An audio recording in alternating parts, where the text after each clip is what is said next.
Hi, this is Jo Painter and welcome to this webinar, the 4 steps to get more impact and recognition at work without being seen as bossy or pushy.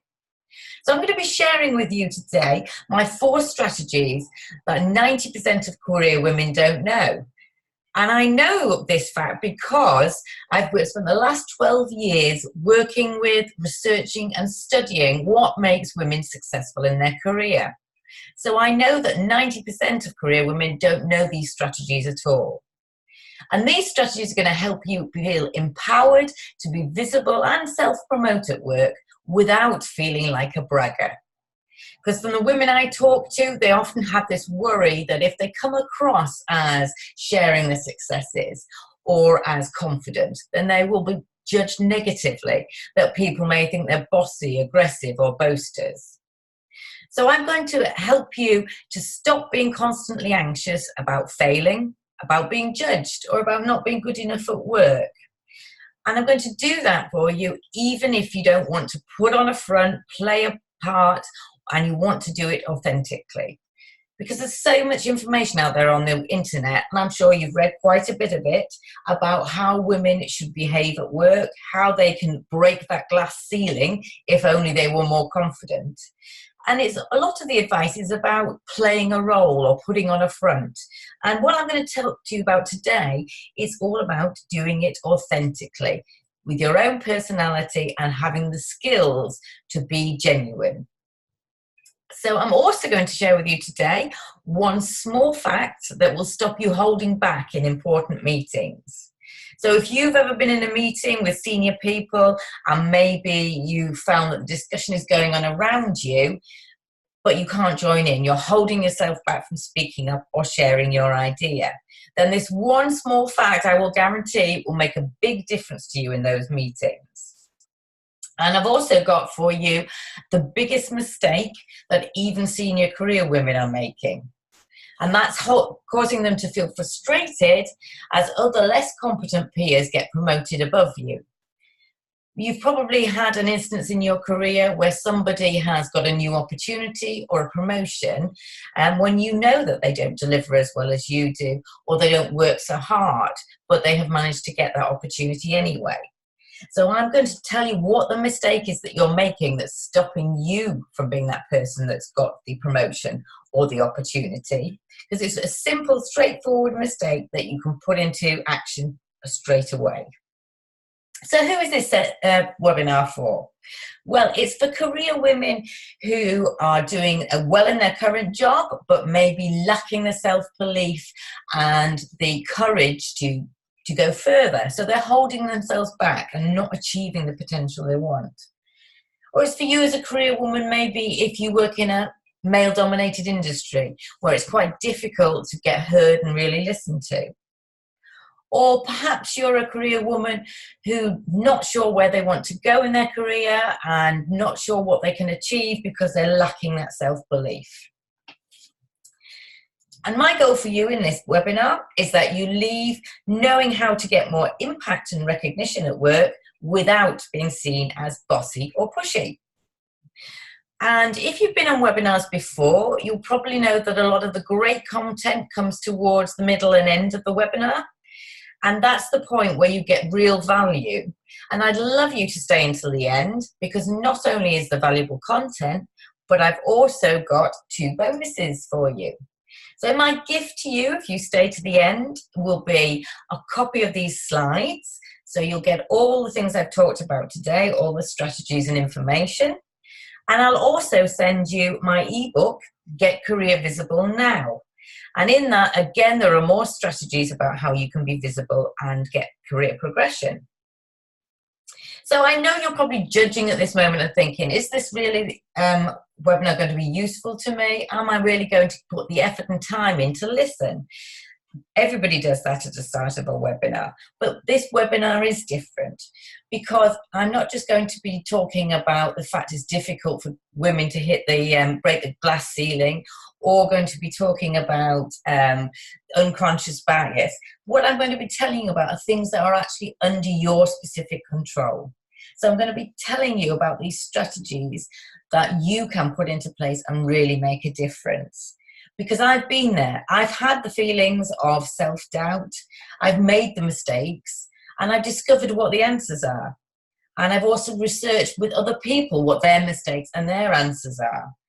So I've got this information, and that is what's going to make this webinar different for you and give you a lot of great, valuable content. So let me start by telling you a story. And this story is about how I went from being a nice girl people pleaser to discovering these 4 strategies to career success, which I'm going to be sharing with you in this webinar. So you may think, oh, Jo, you're very confident. You know, the way you're talking feels really confident and you haven't got any issues about self-belief. But actually, that's not true. It hasn't always been like that. I remember when I was at school, I was a high achiever academically. So I did well in my lessons and exams.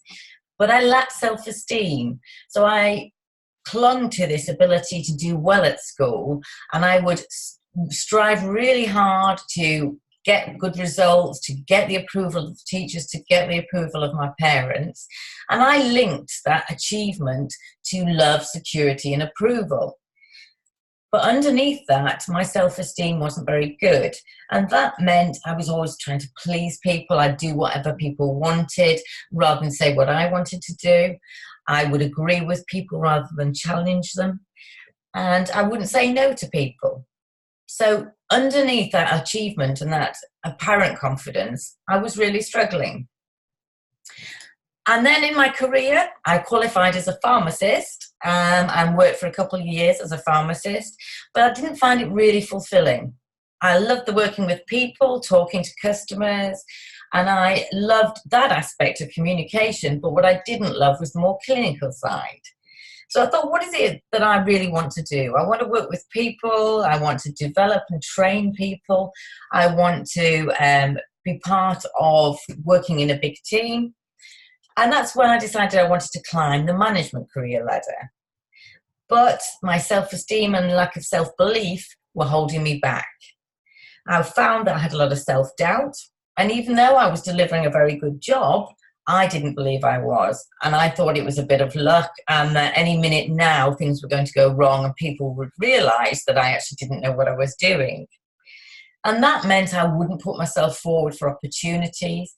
It meant that I didn't contribute lots at meetings or share my ideas. I didn't go into any conflict or difficult conversation, and I held myself back from disagreeing with people, which is not a great route for a career progression. It's not the best behaviours to help you with that. I was fortunate, though, that I had a very supportive manager early on, and he gave me feedback in my performance review about my lack of self-belief and my being too nice. And that was a real light bulb moment for me. You know, it made me realise that if I wanted the career progression that I did want, then I was going to have to develop my self-belief and confidence. So it started a very long journey of self-development. And over years, in the hardest way possible, I struggled to improve my self-belief and confidence. I used courses, I read self-development books, and I tried to copy the way people were behaving who I thought were good role models. And it was a really hard slog over years, but I did get there. I got to the point eventually where I had a very successful career. I was working in head office, and as part of my role, I coached some of the very senior leaders in the business. And that I absolutely loved, and I found a real passion for that coaching. But the business was 200 miles away from where I was living, and after I had children, I recognized that, no, this isn't doable. It's not possible for me to stay away a lot and to travel so much and spend the time I wanted to at home. So I took voluntary redundancy and I started to retrain in adding extra qualifications in my coaching. Then out of the blue, I was diagnosed with a really rare form of cancer. And that cancer was a tumour in the placenta of my pregnancy. So it was really very rare and very aggressive cancer. And if you've ever had cancer yourself, or you know you're close to somebody that has, you'll know that when you go into treatment, you go into that kind of cancer bubble where the world revolves around your treatment and getting well. And I went through that for 18 months. And when I came out the other side, I was in remission, and I have been ever since, which is wonderful. But rather than suddenly celebrating it was all over, how fantastic, I felt I'd lost my purpose and my confidence. And something big happening in your life can really cause that. Or it can be just that your confidence has never truly built. So I coached myself through finding a purpose and rebuilding my confidence. And what I decided was that I wanted to combine my experience of corporate life with my passion for coaching. And so this business was born. And 12 years on from that, I have been researching and studying and working with thousands of career women, fabulous women that are either successful themselves or working towards being successful. And through all of that time and research, I've uncovered the steps that are essential to being a successful and authentic career woman. And they definitely do work. I've worked with senior career women at different levels in totally different industries, and it absolutely does work. And I can assure you that these things are essential to getting a successful career. So the clients I've worked with achieve some fabulous things. So they achieve promotions and pay rises. Some of them go on to executive roles in really big global organizations. Others have made dramatic career changes, from being up in the executive board to managing a small charity. People do different things with their life when they have that unshakable confidence that my strategies will help them to get. And they go on to have career success, whatever that means to them. So there's no one line of career success. You must go up the ladder this way.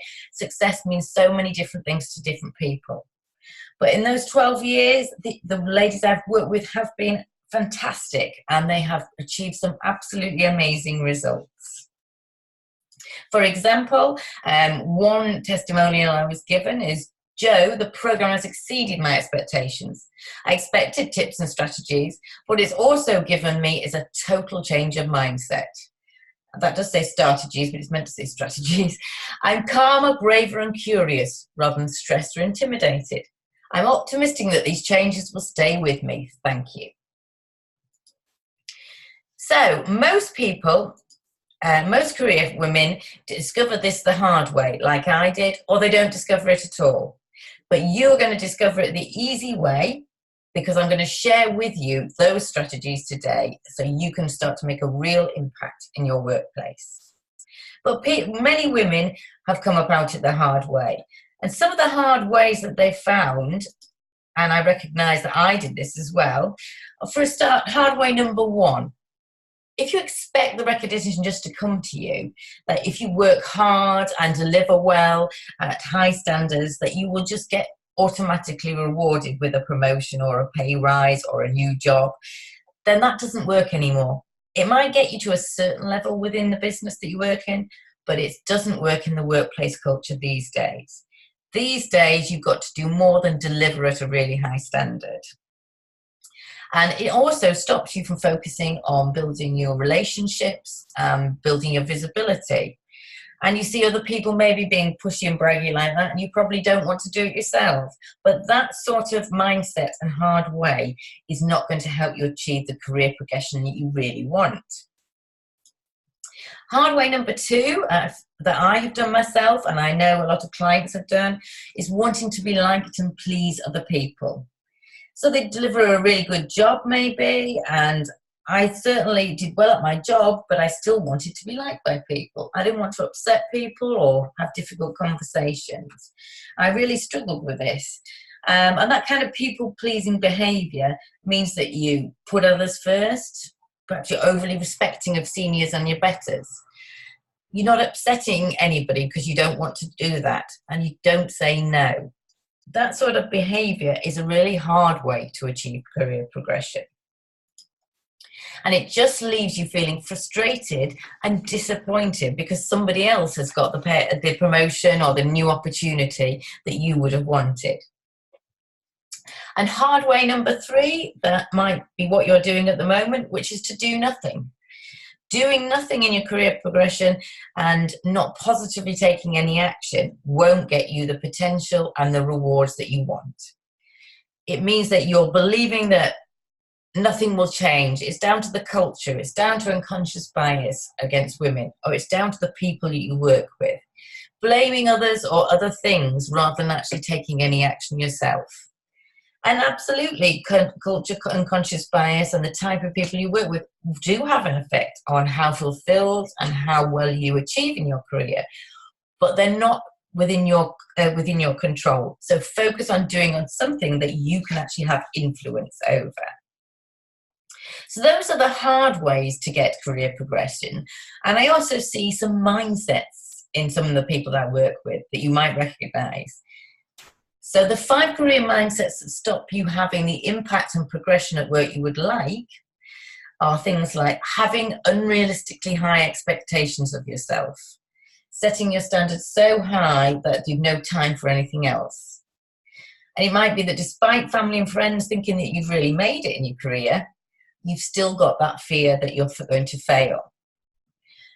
Another mindset that holds you back is believing that you're a better person because you don't share your successes and you're not pushy and you're not always talking about yourself.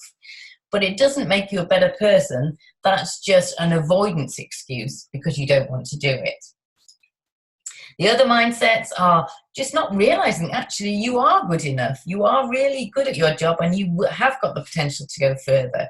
But you're too busy listening to that inner critical voice that we all have. We all have that voice that tells us, oh, you're not good enough, or you'll never achieve that, or why would they want to listen to you?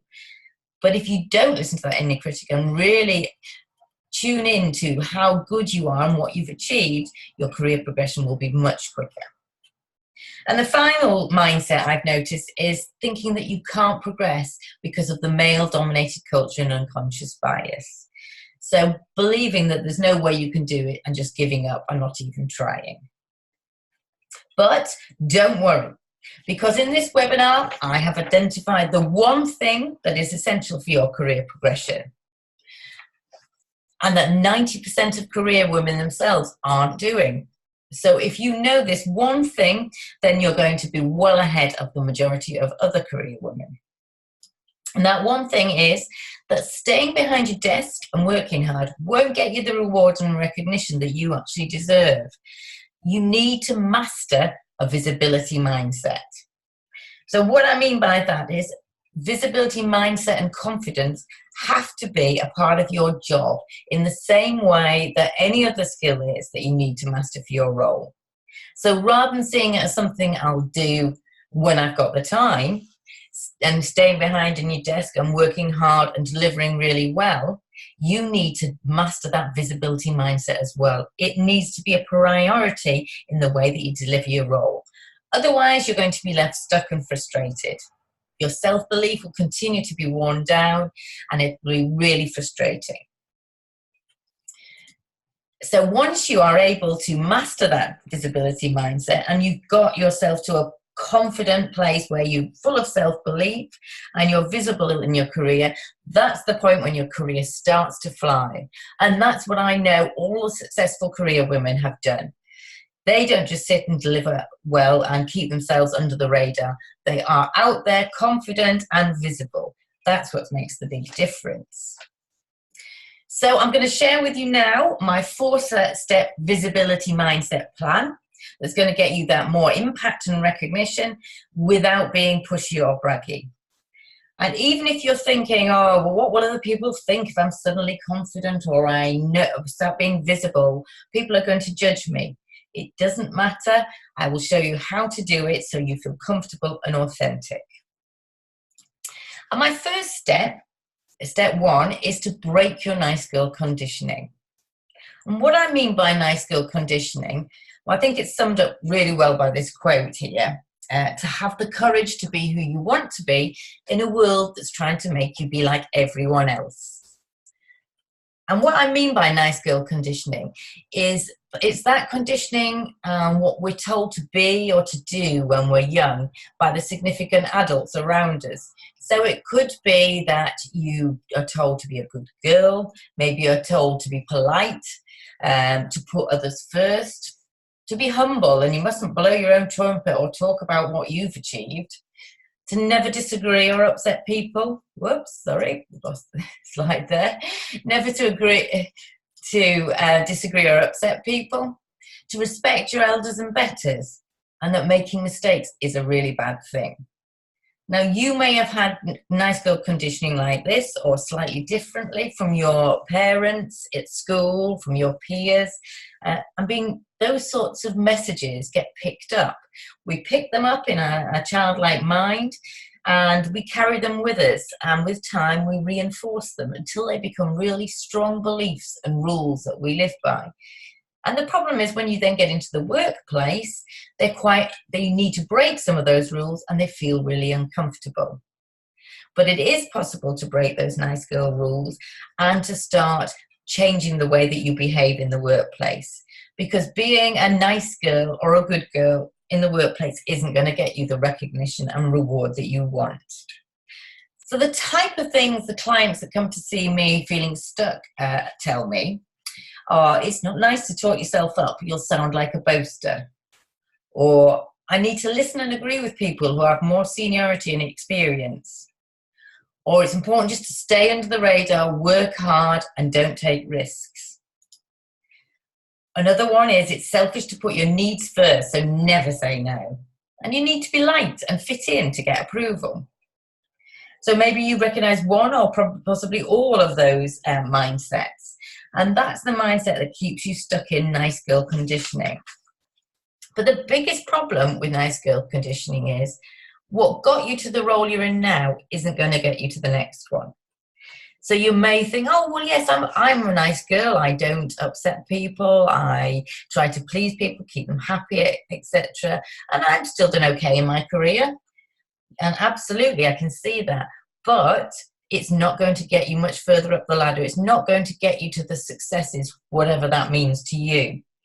Because you've got to, in this workplace culture, be more than just a great deliverer. You've got to master that visibility mindset. And once you've broken through those nice girl conditioning rules that you've got in place, that's when you will start to be successful. That's when you can demonstrate your confidence and visibility. And at that point, the successful clients of mine will say things like, I have the equal right to share my thoughts, ideas, and opinions as anyone else. If I respect my needs and wants and the other person's, I'm not actually being selfish. And stepping out of my comfort zone will help me grow. A very different attitude. They know that challenge and disagreements are just part of a creative discussion. And that there are times when it's okay to be direct. It's okay to blow your own trumpet, if you're doing it in an authentic and genuine way. So how do you break out of this nice girl conditioning? Well, I call this my what, when, who, is it true? And what I like you to do here is think about when one of those nice girl conditioning rules comes up for you.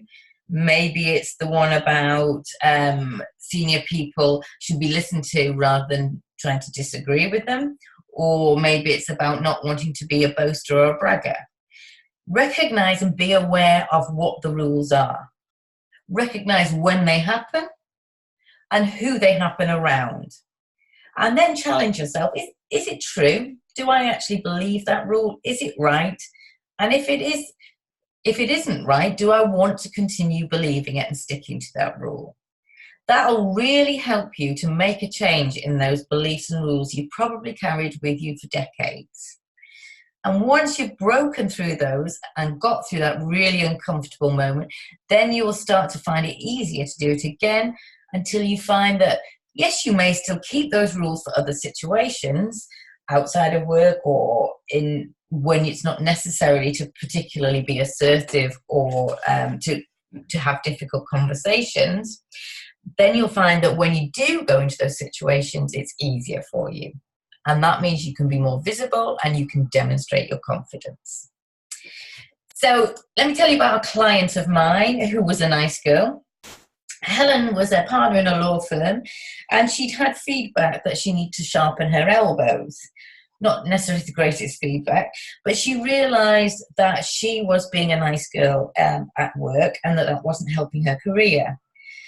she noticed that the senior partner, when she was in meetings with the senior partner, she would allow them to speak for her. So if it was a meeting with a client, the senior partner would do almost all of the talking, and she would defer to them, and she would agree with whatever they came up with and not challenge it. She also found she was doing things like avoiding conflicts and difficult conversations. So she wasn't necessarily getting across her opinion or her ideas or her wants. And I also realized that she was taking on a lot of other people's work and doing things to help people out that weren't necessarily helpful for her. Now, I'm not saying she shouldn't do that, but you need to do it with the knowledge that I've chosen to do it, not that just accepting you should do it because of your nice girl conditioning.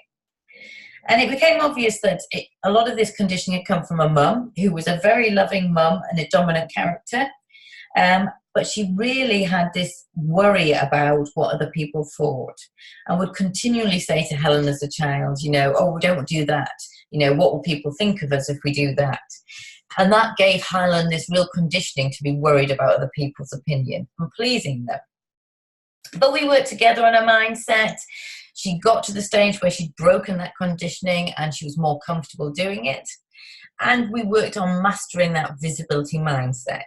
And as a result, she has now got a lead role within the partnership, which is fantastic. So on to step number 2, which is be imperfect. And what I mean by this is don't fall into that perfectionism and those perfectionist traits. And what I found is the majority of high achieving women have got some perfectionist traits, if not full-blown perfectionism. But the problem with perfectionism is it's a real waste of your time and effort. Because what it does is it makes you have really high, unrealistic standards. It means that you're working to a level which is unachievable all of the time. You may achieve it sometimes, but you certainly can't. We're all human. We all have flaws. There's no way you can achieve at that standard all the time. And that can give you a really high level of stress and anxiety. Another perfectionist trait is all or nothing thinking. So that's believing that either something you do is a fabulous success or it's a failure. There's nothing in between. Another common trait is procrastination. Because your standards are possibly so high, do you find that sometimes you put off doing something in case it takes too long, or in case it's too much hard work, or in case you just can't do it to the standard you want to? And that also suggests this fear of failure. People with perfectionist traits have a really strong fear of failure. It's a disaster. Making a mistake is something really awful. And they have a really loud inner critic.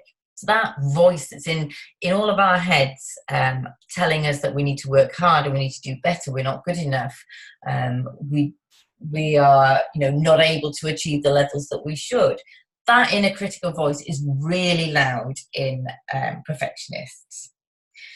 And when I say to a lot of these clients I work with that are you a perfectionist, majority of them will probably say no, I don't think so. But that's because they don't believe that everything's perfect in their life. But that's not what perfectionism is. Perfectionism doesn't mean everything you do is perfect and you keep going until it is.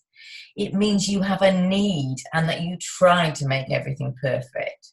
So it's about the pressure and the stress that you put on yourself. It doesn't mean that you're always perfect. But perfectionism, as you can imagine, is incredibly draining. If you've got perfectionist standards, then you must be exhausted and nearly burnt out a lot of the time. And it's costing you a lot of things. It'll be costing you time, because you're spending a lot of time trying to deliver to those high standards. It'll be costing you energy, because all that pressure and stress and work is very, very draining. It'll mean you're not as effective. You might think that, well, I'm working to high standards, that's important, I've got to deliver to high standards. Absolutely, high standards are important, but perfect isn't. And when you're working at trying to work at a perfect level, you're not affected. not effective because your procrastination is slowing you down, and the extra time that you spend is slowing you down. And other people can deliver to just as high a standard without the drive and time that you're spending. It's also costing you in terms of self-doubt about, will I fail? That fear of failure will be driving and knocking your confidence. And because you're spending so long doing this, you're not going to have time to build relationships. You're not going to have time to be visible. And the pressure on you must be taking a toll. So what makes somebody a perfectionist? Well, it's down again to some of those early messages, such as in Nice Girl Conditioning. For example, I wouldn't have said I had all of the perfectionist traits, but I definitely had some of them, and certainly in wanting to achieve to a high standard.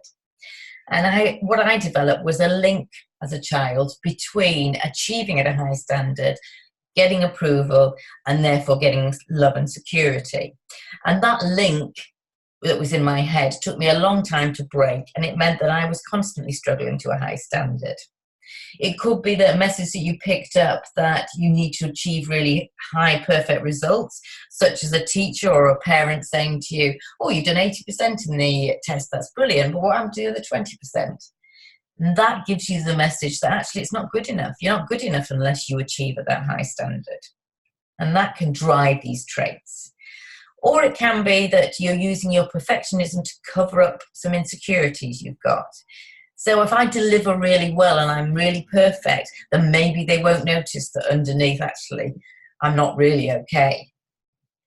So perfectionism isn't helping you achieve your career success. And I know that for some people, they have to do really accurate work and it has to be 100% right. But that's about accuracy, not about you being perfect. So the type of things that stuck clients who are perfectionists and come to work with me say is, if it's not perfect, then I'm not good enough and I've failed. Or I know I need to do this important report, but I'll sort my emails out first. So procrastinating. Or I always have to put my team's work right. They never manage to do it to my standards, which is not a great leadership skill. And again, is you putting those really unrealistic standards on yourself and on other people. So when I work with clients on perfectionism, the type of mindset they have when they're successful and they're in a place where they've managed to overcome some of these traits are, I could spend another couple of hours on this, but I really do need to get to a meeting. So what I've done is going to be good enough. And if they're not happy with the proposal I'm putting out, I'll take their feedback and I'll learn from it. So something not being right or making a mistake isn't the end of the world. And I know if I fix this, it would be a lot quicker. If I let the team sort it out, it will be better. Great bit of leadership. So that sort of perfectionism that you can overcome and get to the place where you're saying these sorts of things in your mindset will really set you free. You'll be relieved from that burden of stress and pressure and anxiety. And for example, a client of mine, Kate, she worked in financial services, and every month she had to produce a report. And the report, she would spend days doing this report, getting all the information, researching, doing beautiful graphs, etc., and worked really hard on it. And I challenged her to actually do the report in just one day, which she was really uncomfortable about, but she did it. And I asked her what feedback she'd had about the report. And she said, well, they didn't give me any feedback. So I suggested she ask somebody, and she did. And the feedback she got was, yeah, the report was fine. I never really read the rest of it anyway. So nobody really cares about you being perfect or delivering to that tiny 100% perfection. As long as they've got good enough, they're perfectly happy with it. So thinking about the 80-20 rule can help you with that. The 80-20 rule is that 80% of the output comes from 20% of your effort. So is it really worthwhile putting another 80% of effort in just to get that extra 20%? Or is good enough enough? So to overcome some of these perfectionisms, we're back to the what, when, who, is it true? So what are your perfectionist rules and traits? What is it that you do and rules that you have for yourself that make you a perfectionist? When is it happening? Who is it happening around? And is it true that you have got to deliver to those really high standards? Is it true that it's success or failure and there's nothing in between? Challenge yourself and make the choice on which rules you're going to stick to and which ones you aren't. And I'd like to challenge you too. So your challenge is, do you want to continue trying to be perfect and failing, because you will, being stressed and anxious and not effective? Or do you want to be excellent instead of being perfect? Excellent in terms of having high standards, but they're still realistic. Excellent in terms of doing 80% is good enough. And if you want to do that, then you can free yourself from that burden of perfectionism. So just to give you an example, this is Kay, the Classic Perfectionist. Kay was a management consultant who worked very long hours and worked very hard and very long hours and travelled a lot. And when I spoke to her, she would just return to work following a stress-related illness, and she wanted to ensure that she didn't go back to that place again. What I noticed was she really had a lot of perfectionist traits. She was an incredibly harsh judge on herself and others, and she really undervalued herself, and she would take on board any negative criticism or pick up on something she thought could be negative, but yet she would ignore any positive feedback she got from anybody. And she was struggling to get to the place where she could work with confidence and self-belief in what she was doing. And she was really getting stressed again. So I worked with her on the self-sabotaging behaviours she was doing, and on her perfectionist mindset. And as a result of that, she has moved company and to a different job. And what she's told me is, without this change in mindset, without breaking some of these perfectionist rules, Jo, I would never have been able to do this job. I'd have been burnt out and off sick and probably not worked again. So it has made a huge difference to her. Right, moving on. Step 3 of my visibility mindset plan is to get heard and listened to. Because most of the women I talk to, and this may be you, have one or more meeting situations where they feel uncomfortable, intimidated maybe, and it stops them speaking up. And the types of issues that people have in these situations are generally either they feel too intimidated to speak up at all, or they fear that what they say may be taken as wrong. It might not be 100% right, and people might judge them as stupid, or not good enough at the job. Or they're interrupted regularly, and so they don't ever get to make their point. Or they feel really uncomfortable about disagreeing or putting a different point of view or challenging somebody. They're the main issues I hear about in meetings. So the type of mindset a stuck person, a stuck client would say to me is, well, I'm fine in team meetings, but as soon as it's a meeting with the exec or with seniors, I'm scared to speak up in case I'm wrong. I'm always interrupted, so what's the point in speaking up? Or I don't say much as I find my point is dismissed whilst others are listened to. Those are the sorts of things I hear, and maybe that's some of them you recognise or resonate with. So if you're struggling with speaking up in meetings, I can guarantee that this one fact will have a really big impact on your behaviour. It's the one fact that I've discovered that so many women don't realise, and that really holds them back in speaking up and getting heard. And that fact is that you don't have to be the expert. So many career women believe that they should know everything. They should be the expert in their field. They should be 100% right when they're asked a question. They should be 100% right when they're giving an opinion.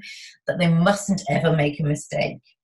And that expert fallacy is holding so many women's confidence back and career progression back. Because some research, a study was done a long time ago, quite famously in Hewlett-Packard, to look at men's and women's confidence. And one of the things they discovered were that men would happily speak up, take a risk, apply for a promotion if they thought they were 60% right. For women, it had to be nearly 100%. before they would speak up, or they'd go for a promotion, or that they would share their idea. So why is it that we feel we've got to be 100% the expert? Well, again, it comes from that nice girl conditioning. It comes from school, where we're told to be a nice girl, we're told to behave well, do well in your tests, then you get your gold stars, then you get your approval.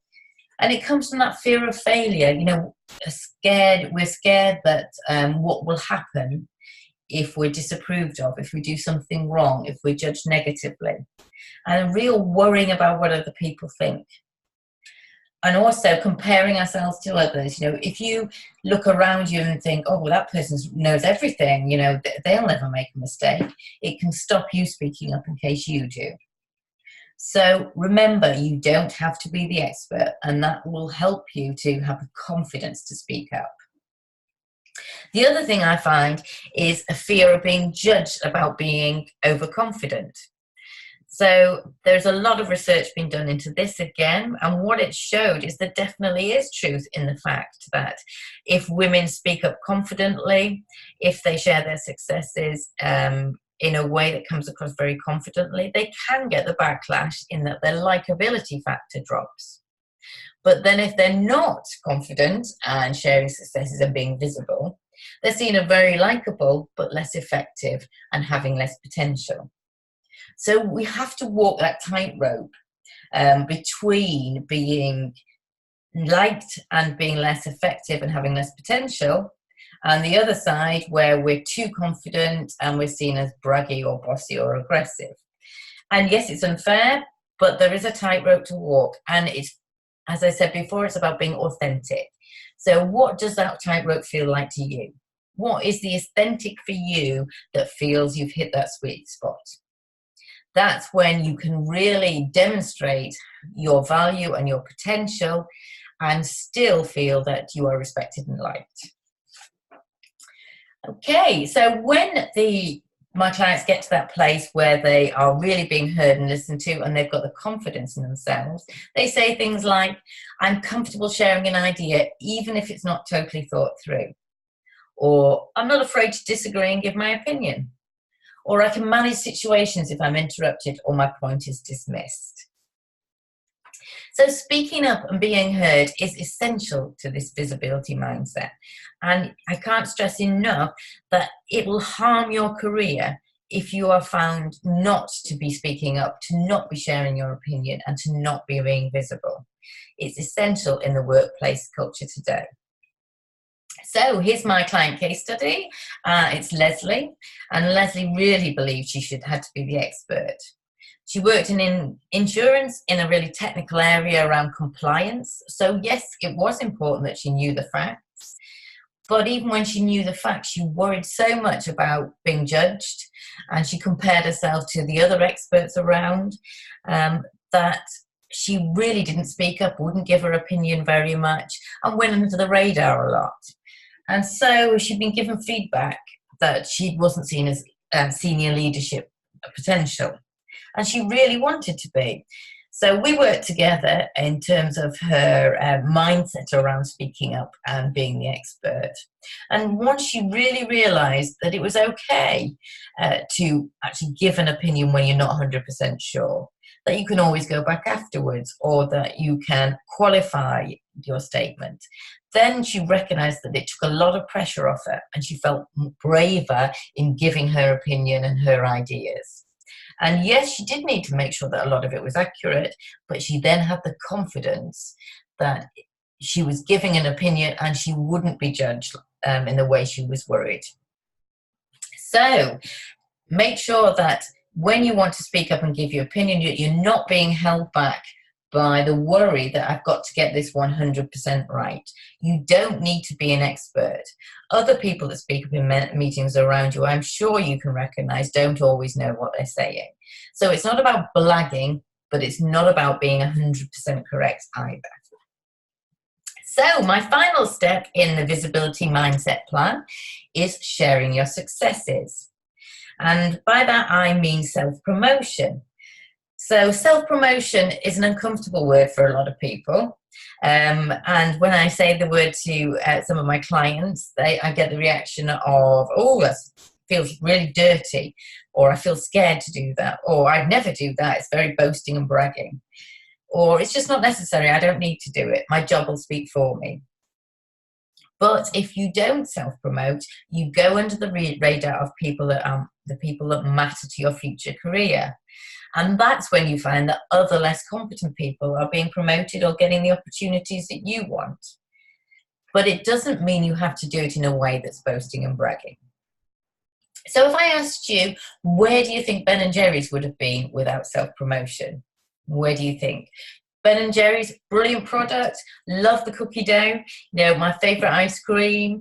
And would I have known about it without the self-promotion and marketing? No. Would it have added a benefit to my life if I hadn't seen its marketing and heard about it from other people? No. So you may be doing a fantastic job, but if people don't know about you, and if people haven't heard about you, then you're not going to be seen, and you're not going to give the benefit that your work and your potential can give, not just to you, but to the business and to other people around you. And do you want to spend the next few years of your career wondering, what if I had shared success? What if I had been more visible? So the kind of mindsets I get from clients who are struggling with this is, I hate it when people brag about what they've done. You won't catch me doing it. Or, why would anybody interested in the stuff that I've achieved? Or that the important people know what I've done. But that's not true. None of that is true. What you're doing there is using self-sabotage to stop you actually sharing your successes. Important people don't always know what you've done because they are mainly focused on their own jobs. And why wouldn't people be interested in things that have gone well? Of course they would be. And just because you've heard other people bragging and it sounded awful doesn't mean that you have to do it that way. There are other ways you can do it which are authentic and genuine. So stop the self-sabotaging, stop the worrying about what other people think, the overthinking of it, and the comparing yourself with others. And instead focus on just sharing your success in a genuine and authentic way. Big question I get asked is, what should I promote about myself? Well, you are your own brand and you've got to promote yourself, but knowing that brand is important. So knowing what your personal brand is really an important place to start before you start to share your successes. And your own personal brand is made up of your values, your strengths, your personality, and the legacy that you want to leave. So have a think about what that is and how you can share successes that go along with that brand. You can share your potential as well, and you can share what your values are and what your strengths are. So when I've worked with clients on their personal brand and self-promoting and having that visibility mindset, the type of things I'll say is, I found a way to share my successes that isn't bragging and it is helpful to others. I know what I want people to remember me for when I leave a meeting. And my boss knew I delivered, but not how I'd done it and the issues I overcame. So they're actually promoting and sharing not just what they've achieved, but the journey that they went on to get there. So what I'm suggesting here is that you need to be brave and you need to be bold. I know you're struggling with self-belief and I know you're uncomfortable with what will other people think of me. But if you want to have the success that is important to you, you need to be brave and bold and put yourself out there. And that's exactly what I work with Sunita on, who absolutely hated the idea of sharing her successes. And she was a senior up in a pharmaceutical company. She wanted to be a director. And again, she'd been told that to do that, she would have to become more visible to the senior people within the company. She needed people to know who she was and what her strengths were and what her potential was. But her culture and her background had given her a belief and a strong rule about not blowing your own trumpet or talking about what you've achieved.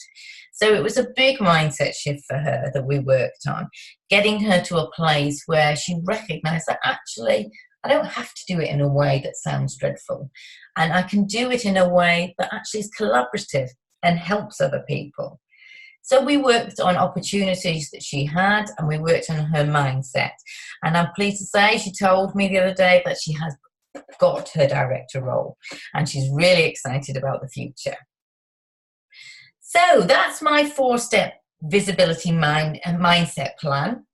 And I really can't emphasize it enough how important it is going to be to you in your career that you have that visibility mindset, that you've mastered it and you've got it as part of your job. Because it's my prediction, and this is just my prediction, but I'm making it from what the research and the study that I've done, that the workplace culture has changed and is changing. And if you don't have the confidence to be visible, you are going to be stuck where you are, frustrated in the job that you're doing, frustrated about not having the self-confidence to achieve more of what you're capable of, and not getting the potential career success that you deserve. So what is the answer? Well, what is the answer for you? How are you going to master that visibility mindset? Think about what it's costing you. What is it costing you to not have that visibility mindset and to not get the recognition and impact you deserve? Think about it now. You know, if you stay where you are and feeling like you are for the next 6 months, year, 2 years, how is that going to feel? Are you going to be angry and frustrated? Will your confidence take more of a knock? Will you be resentful of the company and the people that work for you? Will you have to change companies and start again afresh? You know, what is it going to cost you financially in terms of the money that you're losing because you haven't got the promotion? What's it going to cost you in terms of your mental well-being to feel so frustrated and resentful? And what's it going to do to your self-belief in other areas of your life if your confidence is constantly being knocked? Well, I want to help you with the answer to that. I really want to help you get to a place where you don't feel like that and you're not lost all those things we've just talked about. So I'd like to give you the opportunity to learn these strategies that I've learned from the research and from all the studying that I've done with thousands of career women over the last 12 years and the amazing results that they've achieved. And I'm going to tell you all of this for free. Yeah, for free. Because I'd like to set up with you a completely free career visibility breakthrough call. And on that call, what's going to happen exactly is I'm going to put together for you a complete career visibility plan. So a personalized plan for you so you can start boosting your confidence and really putting yourself out there and getting the visibility and having the confidence to do it. Before I tell you why I'm willing to do it for free and why you're not going to risk anything, I'm going to tell you just a bit more about that personalized plan. So during the call, I'm going to outline for you the exact customized plan for you so that you can have a visibility mindset and you can get the impact and recognition that you want to have. And I'm willing to do it for free because you'll leave the call with the exact plan you need in order to have mastered a visibility mindset. And I'm doing it for free because it's not a sales pitch call. I know you might think, oh, obviously she's going to want to sell to me. But I assure you, the only high-pressure thing I'll be doing on the whole pitch and the whole call will happen at the end of the call when you've got your personalised plan. And I will say to you, so would you like my coaching to implement this plan? And then you can say yes or you can say no. And but I do only bring on a maximum of 5 new clients a month. So there's a very good chance we might not even get an opportunity to talk about the coaching option. Because if you're not the right fit, then I won't take you on. Because as I say, I can only take on 5 new clients. So there's no need to feel stressed about the call or about being pressurized. So the worst thing that's going to happen on the call is you're going to leave the call with the exact plan that you need personally to master that visibility mindset and get impact and recognition. Plus, I'm going to give you 2 exclusive bonuses. I'm going to give you the bonus of my top 10 tips to speaking up in meetings and my Building Your Confidence from the Inside Out ebook. Both packed full of great content to help you with your plan and implementation. So the best thing that would happen on that call is that you love the plan that I create for you and you want to be a client. And when you leave, the worst thing that's going to happen is you're going to leave the call with those bonuses and with your personalized plan. But the best thing you will leave is if you want to become a client with me. So all you have to do is click the button, which should have popped up below you, to book a call straight onto my online calendar. Or if the button hasn't popped up, then you can go to www.speakwithjo.com. Just pop that into your browser and the calendar will come up again and you can book your call. But don't worry, the worst thing that's going to happen is you leave with your plan and your bonuses, and the best thing that could happen is you become a client of mine, that we're a great fit. So that's pretty much all I wanted to say in terms of the slides. The main things I've covered, but I'll just tell you a bit about, I've obviously worked with thousands of women in various different industries. So I've worked with women in law, in engineering, in pharmaceuticals, in finance, accountancy. I've worked with them in retail. I've worked with women in management consultancy, in science development, huge numbers of industries, virtually every industry you can almost think of, I've worked with women in. And I know that this is the one thing that you must have. You must master this visibility mindset, because otherwise you are going to be stuck where you are, or you may even go backwards. People come to me with lacking confidence. They know they can do the job, but they just doubt themselves about the sort of culture around them. They doubt themselves about pushing themselves further. And they doubt themselves in terms of putting themselves out there as to how they'll be judged. And they get into that stuck mindset, which we talked about, the mindset where I'm not good enough, why would anybody want to listen to me? Or the mindset where, I don't need to do all that visibility rubbish and all that talking about successes. I don't need to do that. It's not important. I just get on and deliver a good job. But that's just an excuse. That's just an excuse to ensure that you don't have to take a risk, that you keep under the radar, keep within your comfort zone. Because that's what our inner critic does. It keeps us in what it thinks is a safe, comfortable place. And because it does that, we don't have the confidence necessary to push ourselves out and take a risk like other people do. But that's costing you. It's costing you in terms of your self-confidence itself. It's costing you in terms of achieving the success, whatever that means to you. And it's costing you financially. It's costing you in terms of outside of your life, because if you're not happy at work and you're feeling frustrated or resentful, you're obviously not going to be happy in the rest of your life as well. So all the time you're avoiding mastering this visibility mindset, you're holding yourself back and self-sabotaging. And as I said, I can't emphasize enough that the workplace is changing. And if you don't change with it, if you don't develop your confidence and your self-esteem, and if you don't develop the visibility mindset that I've talked about today, then you are going to be stuck and left behind. And you're not going to achieve the potential that you've got. And wow, that is incredibly frustrating when you know you can achieve more, but you're just not able to show it. And as I said to you, I'd love to talk to you. I'd love to give you your personalized or customized visibility mindset plan so that you can master it for yourself in your specific situation, in your specific career, so that we work on the issues that are personal to you and you get those strategies that will make the big difference to you.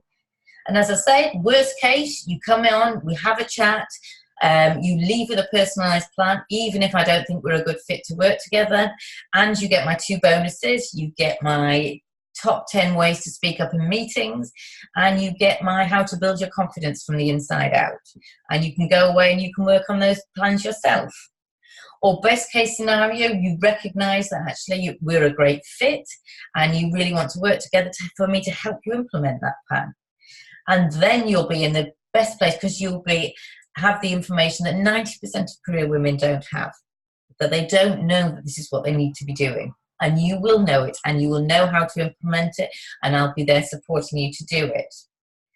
So that's what you need to do, is to book a call. Go to speakwithjo.com or just click on the button below and take some action now. Be proactive.